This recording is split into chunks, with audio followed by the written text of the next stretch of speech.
హల్లెలూయా. మన ప్రభువైన యేసుక్రీస్తు నామములో మీకు శుభములు. రండి మరొకసారి మన దేవుని మాటలు ధ్యానిద్దాం. ప్రార్థన. పరిశుద్ధుడా నీకు వందనములయ్యా. ప్రతిరోజు ఈ రీతిగా నీ మాటలు ధ్యానిస్తూ నీ వాక్యానుసారంగా జీవించాలని ఆశిస్తూ ఉండగా నీ ఆత్మ సహాయముతో నీ శక్తితో నీ కృపతో మమ్మల్ని నడిపించమని క్రీస్తు నామములో అడుగుచున్నాను తండ్రి. ఆమేన్. అవునండి, దేవుని వాక్యానుసారంగా మనం జీవించటం ఎంతో అవసరం. అవును, మీరు యేసు ప్రభువుని మీ సొంత రక్షకుడిగా అంగీకరించారా? రక్షించబడ్డారా? ఆయన యందు విశ్వాసం ఉంచి ప్రతి ఒక్కరూ దుర్నీతి నుండి తొలగిపోవాలి, ప్రభువును తమ సొంత రక్షకుడిగా అంగీకరించాలి. అంత మాత్రమే కాదు, ఆలయాలకు వెళ్ళాలి. సరే, అది కూడా ముగింపు కాదు. ఆదివారం ఆలయానికి వెళ్తున్నారు, మరి అనుదినం ఏం చేస్తున్నారు? ప్రతి ఒక్కరము ప్రభువుని ఎరిగిన తర్వాత గుర్తించవలసింది, మనల్ని మనం అప్పగించుకోవలసింది, దేవునికి సమర్పించుకోవలసింది ఉంది. చూడండి, రోమీయులకు రాసిన పత్రిక 12వ అధ్యాయం 1వ వచనం చదువుతున్నాను. కాబట్టి సోదరులారా, పరిశుద్ధతను దేవునికి అనుకూలమునైన సజీవ యాగముగా మీ శరీరములను ఆయనకు సమర్పించుకొనుడని దేవుని వాత్సల్యమును బట్టి మిమ్మును బ్రతిమలాడుకొనుచున్నాను. పౌలు రోమీయులకు రాసిన 11వ అధ్యాయంలో దేవుని గొప్ప ప్రేమను, ఆయన కృపను, ఆయన యొక్క ప్రత్యేకతను, ఆయన రక్షణ బాహుల్యమును గురించి, ఆయన తీర్పులను గురించి, ఆయన మార్గాలను గురించి, ఆయన గొప్పతనాన్ని గురించి, ఆయన మన పట్ల కలిగినటువంటి ప్రేమను గురించి చక్కగా వివరించి 11వ అధ్యాయం మీరు ధ్యానించండి, చదివి ధ్యానించండి.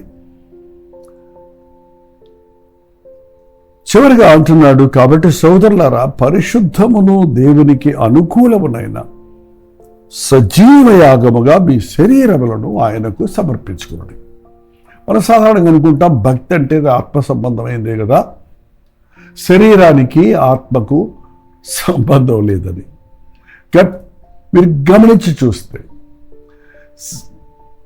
శరీరము మనల్ని ఏలుతూ ఉన్నప్పుడు ప్రభు మనల్ని రక్షించుకున్నాడు. ఇప్పుడు మనం ఆత్మానుసారులుగా జీవిస్తూ శరీరాన్ని లొంగ తీసుకోవాలి, పరిపాలించాలి, దానికి పెత్తనం లేకుండా చూసుకోవాలి.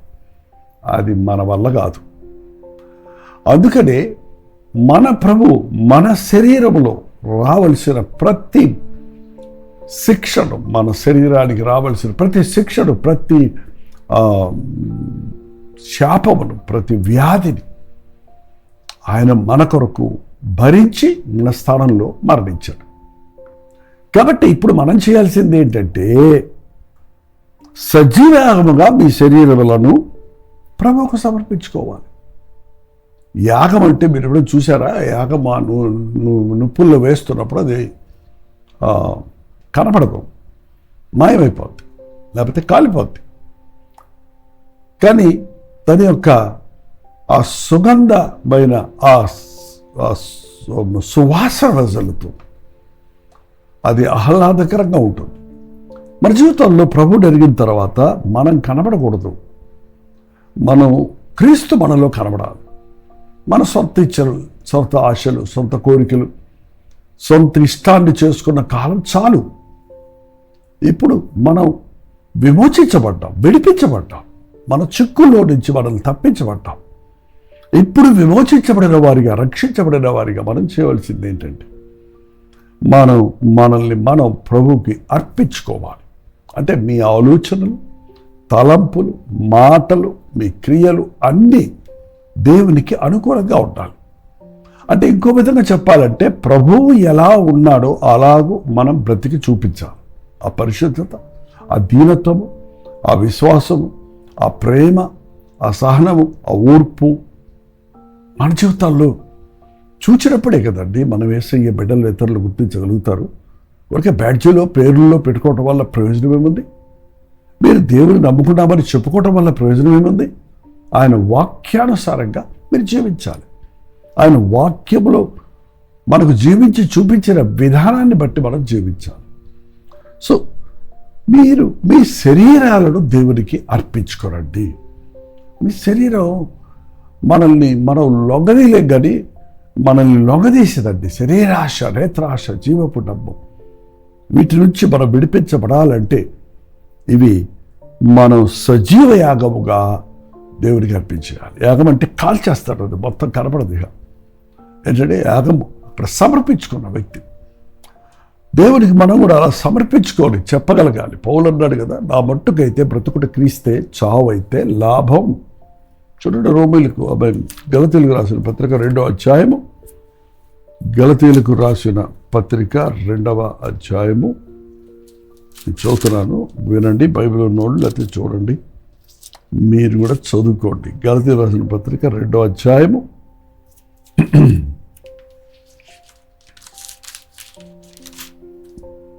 20వ వచనం దగ్గర చదువుదాం. చూడండి, నేను క్రీస్తుతో కూడా సిలువ వేయబడి ఉన్నాను, ఇకను జీవించువాడను నేను కాను, క్రీస్తే నా యందు జీవించుచున్నాడు. ఇది మీరు నిజంగా నమ్ముతున్నారా? ఇలా మీరు చెప్పగలరా?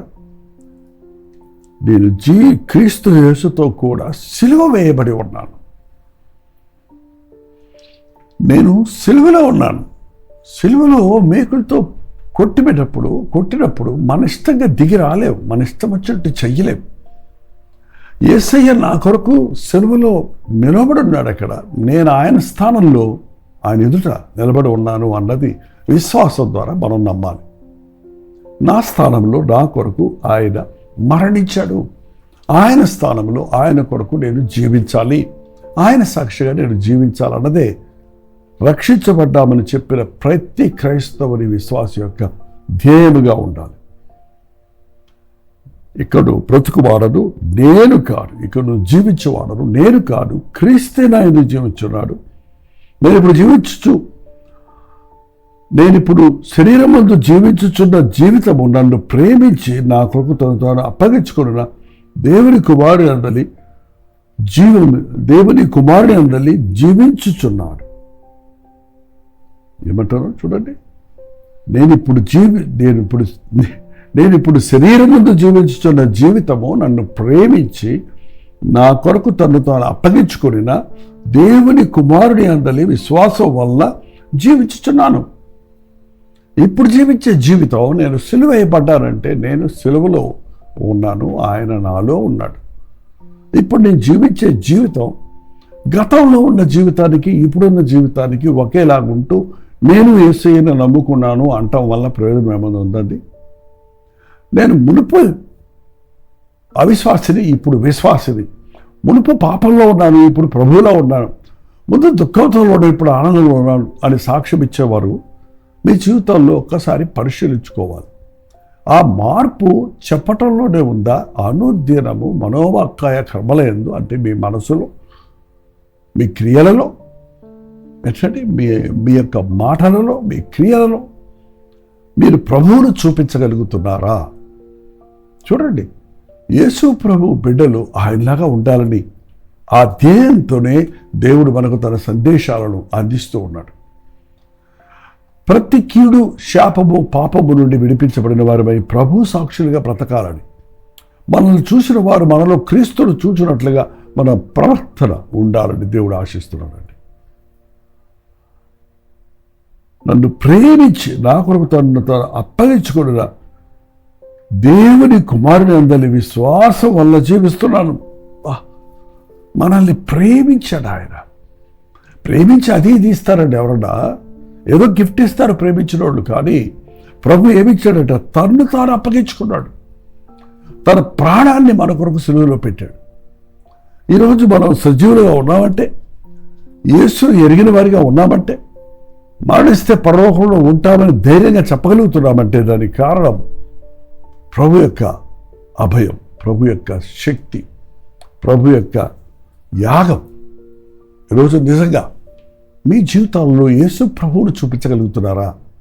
ఆ ప్రేమ కలిగిన మాటలు, ఆ ఓదార్పు మాటలు, ఆ సత్యమైన మాటలు, ఆ శక్తి కలిగిన మాటలు. ఎందుకంటే ఆయన అధికారం ఉన్నవాడు.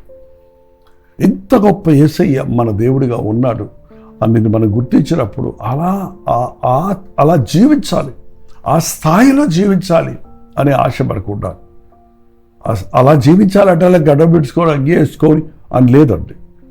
కానీ ఆయన స్వభావం, ఆయన యొక్క ప్రవర్తన, ఆయన ప్రేమ, ఆయన సహనం, ఆయన ఓర్పు మనకు కలిగి ఉండాలి. మీ జీవితంలో ఇతరులు క్రీస్తుని చూడగలుగుతున్నారా? ఇన్ని సంవత్సరాలుగా వాక్యం పెట్టారు కదా, ఏదైనా మార్పు ఉందా?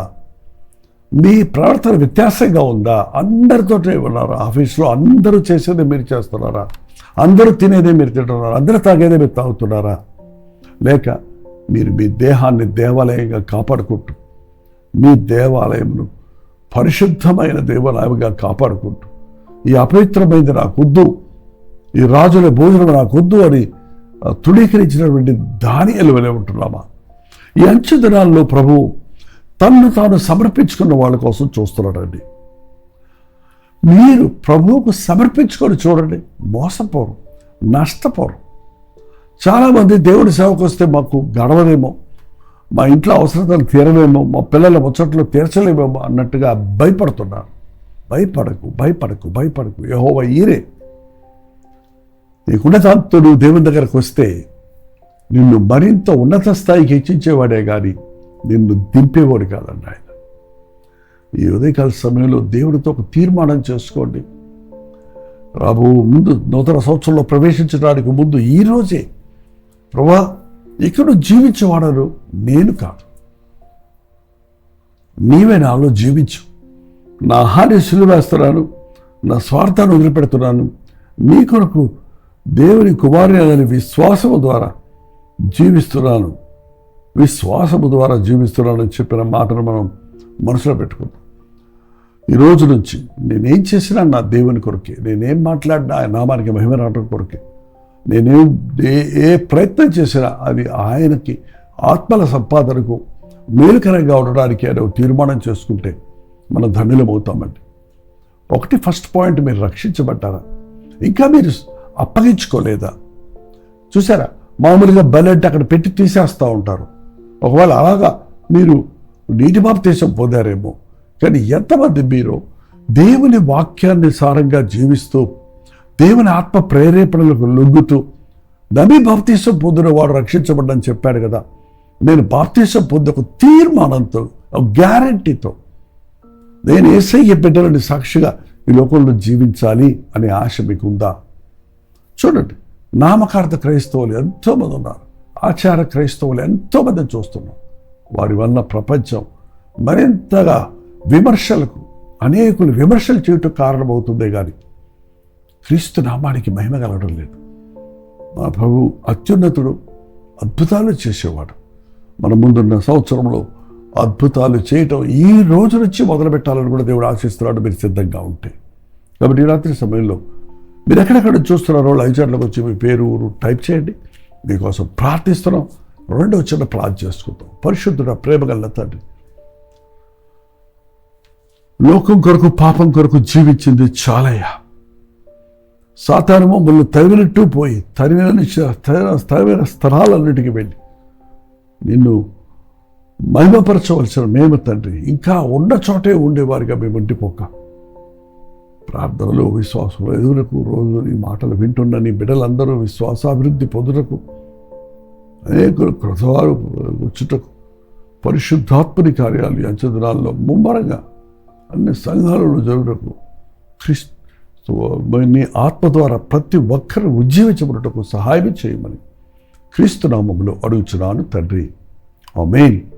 తండ్రి అయిన దేవుని యొక్క ప్రేమయు, కుమారుడైన క్రీస్తు యొక్క కృపయు, ఆదరణకర్త అయిన పరిశుద్ధాత్మ యొక్క సహవాసమును కూడి వచ్చిన మనందరికీ ఇప్పుడు సదాకాలము తోడయుండును గాక, ఆమేన్.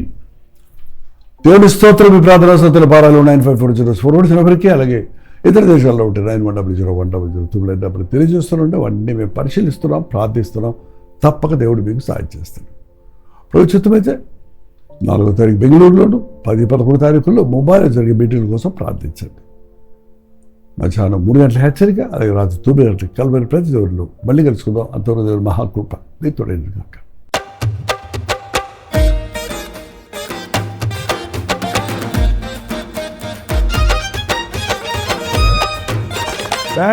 బెంగళూరు పరిసర ప్రాంతాల్లో ఉన్న వారికి శుభవార్త. ప్రభుత్వమైతే డిసెంబర్ 4వ తారీఖు మరొకసారి మీ బెంగళూరు వస్తున్నాం.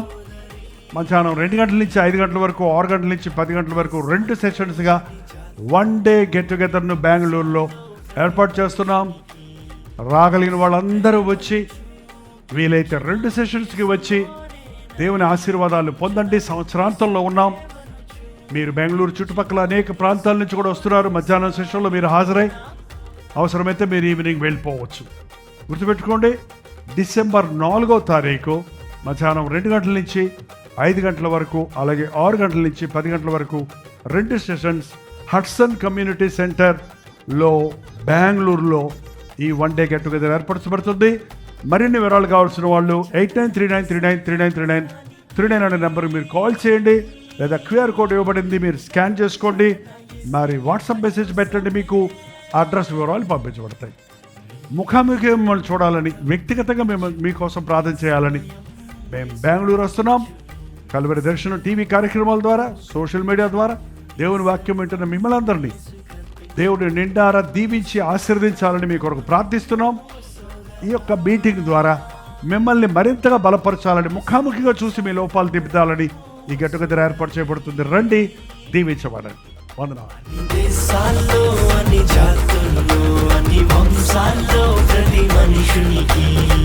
యేసు ప్రేమను చూపించుదాం, యేసులోనే నడిపించుదాం. యేసు ప్రేమను చూపించుదాం, యేసుతోనే సాగిపోదాం.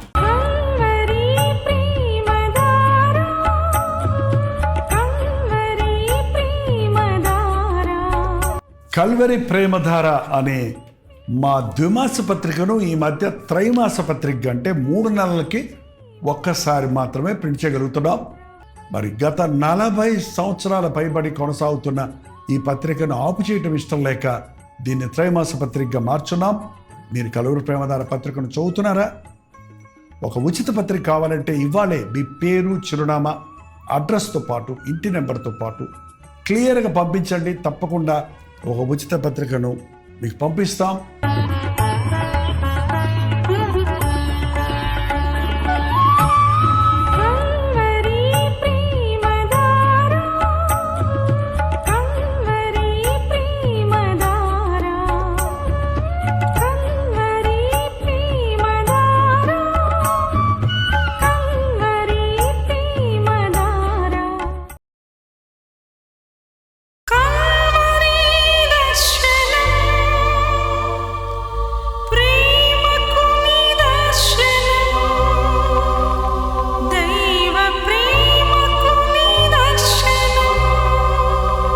తెలుగు, తమిళ, హిందీ, మలయాళం, బెంగాలీ, ఒరియా అనే 6 భాషల్లో టెలివిజన్ ప్రోగ్రామ్స్ కొనసాగుతూనే ఉన్నాయి. భారభరితమైన పరిచయంలో మీరు సహకరించాలని ఆశిస్తే, ప్రభు మిమ్మల్ని ప్రేరేపిస్తే మీ విరాళాలు, కానుకలు మనకి మీరు పంపించవచ్చు. అవి నేరుగా టీవీ ఛానల్స్కి వెళ్తాయి. అందులో ఏది మేము మా సొంత ఖర్చుల కొరకు ముట్టుకోవటం లేదు, వేరే పరిచయ కొరకు ముట్టుకోవటం లేదు. టెలివిజన్ పరిచయలో ఇంకా సువార్త వినని వారికి అది అందించాలని ఆశతో ఒక 20 సంవత్సరాలుగా కొనసాగుతున్న పరిచయం కొరకు ప్రార్థించండి, మీ సహకారాన్ని అందించండి. ఈ విషయం మీకు ఇంకా వివరాలు కావాలంటే 89393939 అనే నెంబర్కి మార్నింగ్ 10 నుంచి ఈవినింగ్ 10 లోపల మీరు ఫోన్ చేయండి, వివరాలు మీకు తెలియజేస్తాం.